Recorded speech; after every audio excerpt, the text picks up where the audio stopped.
Hey there, Heather Boyd Wire here. Today I'm making a flattened wire skeleton. I'm using 18 gauge artistic wire. I have jump rings, I have flat pliers, round pliers, my flush cutters, and I am using a template from my Halloween ebook. I will link it up in the description below the video. And I am going to start with about 6 inches of the 18 gauge wire. Depends on how big you want to make your skeleton. And I'm just using my round pliers to form a kind of infinity sign just at the hips.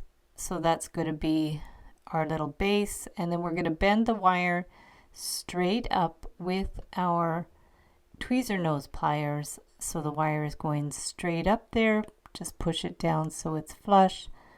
And then I'm going to bend the wire with the flat pliers to form a kind of triangle. So we're just going to freeform it here, making a triangle. So the flat kind of line at the top where the shoulders are, and then the point of the triangle at the bottom. Push it with your thumb a little bit to make it a sharper bend, and just go with it if you want the wires to be close together or further apart. I'm just freeforming it, going around and around to make a kind of a spiral type triangle. These tweezer nose pliers are from Xuron. They're very handy tools because they've got nice fine tips on them, really good quality pliers. I'll link up all my tools in the description of the video. And we're just going to keep bending around until we can't bend anymore. And then once you're happy with that design, we're going to clip the end so it's flush. And then we'll just push it in so it's not scratchy. So there's our base piece. And now we are going to take another piece of wire about the same size. Always better to cut your wire too long than too short. So I'm making a little loop, but you're being careful not to cross the wires because we're going to flatten it. So I'm pushing the wires out to the side of the loop rather than crisscrossing them. And then we're going to push those flat so they're flat beside each other. We have just a little loop there that will be at the neck.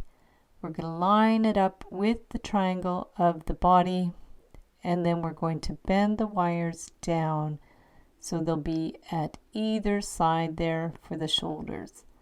So just make sure that it fits. You can keep comparing it just to check. And we're going to use our round nose pliers to make the elbows. This is a very stylized design. You can use it as a base if you want to add beads. You can wind beads on it with a smaller wire, but I'm just making a very basic shape for a flat wire skeleton. So those are the elbows. We'll just keep checking it and decide where you want to bend it, about 5/8 of an inch to 3/4 of an inch, and then we're going to bend it out for the hands and then wind it around to make a loop, and then we cut it flush. These are the Xuron flush cutters. They're great little cutters just to cut in those little tiny ends there. We're just going to bend it out and around to make a full circle.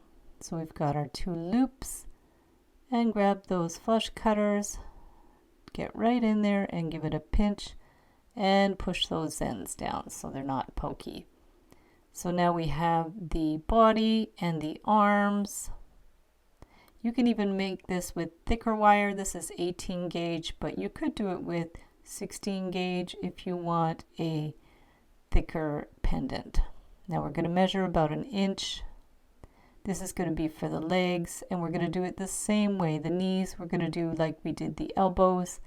So just a little wiggle back and forth. Keep it simple. And then measure again about 1 inch. And we have to make the ankle. So I'm just going to bend it back and then around Just keep adjusting it as you need. These are my finer round nose pliers. They're super handy. Bend it down. There's the foot. And then we need to finish the end so it's not too scratchy. So I'm just going to form a little toe at the end. There's many different ways you can make these skeletons. So we'll just cut it flush, a little longer than what we need. And then grab the ends of the round nose pliers and wind that end into a little loop. So there's our leg. And then now we're going to form the heads. So I'm making a little loop on one end, still using the 18 gauge wire. And then we're going to get our round nose pliers and start forming under the cheek and then up. And then we're going to get a round form and we're going to wind that around to form the top of the skull. Okay, so once you're happy with that shape, we're going to form the other cheek. I'm just free-forming it here. You can follow the template if you like.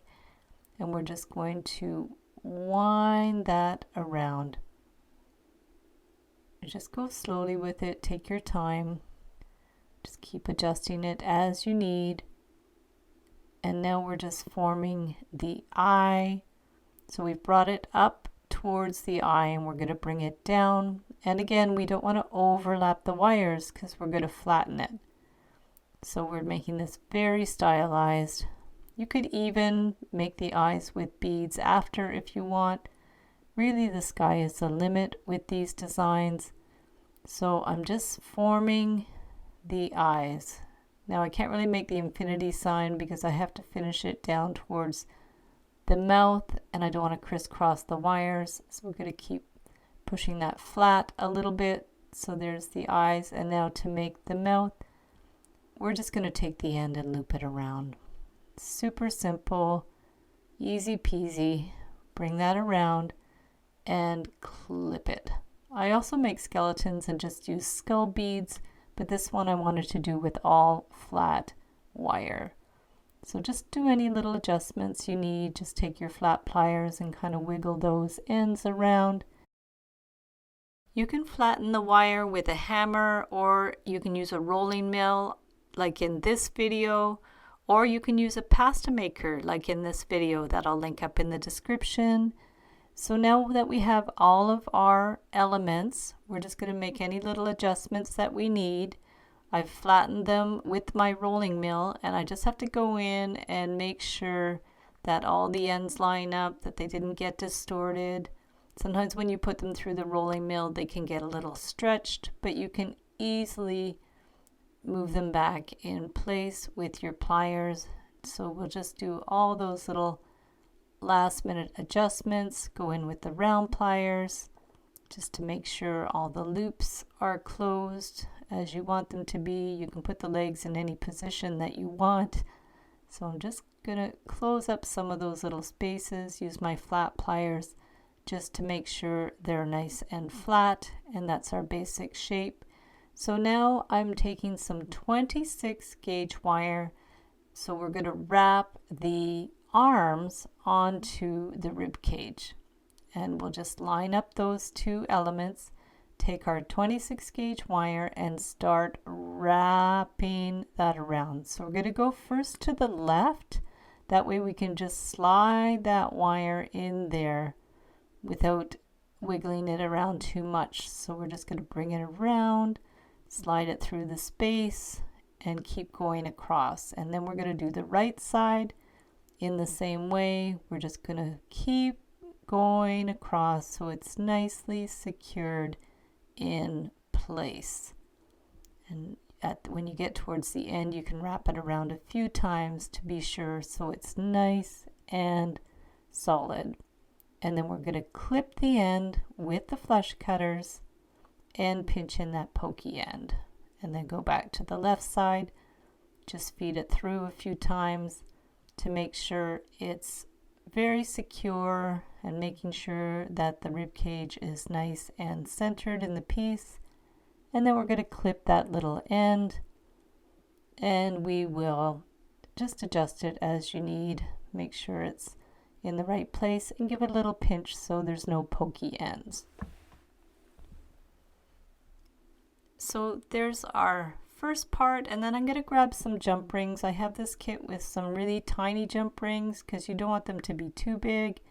We're going to open up those jump rings, attach one to the neck so we can attach the head on there. So we're just going to stick that head on, and then if you need 2 pliers to close the jump rings, they are kind of tiny, so the pliers help, the flat pliers. And then we have to attach our legs. So again, we're going to open up the jump ring, stick on one of those legs, and close up the jump ring. Make sure it's nice and flush. And we've got 1 leg on there, and then 2 legs, and there's our flat wire skeleton.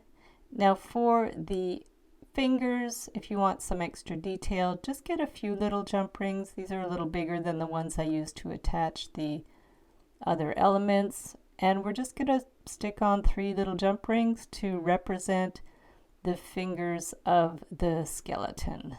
So we're just going to stick those on there, close up the jump rings, and there you have your super cute flat wire skeleton with the little dangly fingers.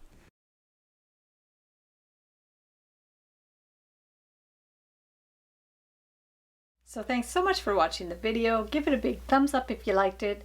Be sure to subscribe to my channel for lots more wire art and jewelry making videos.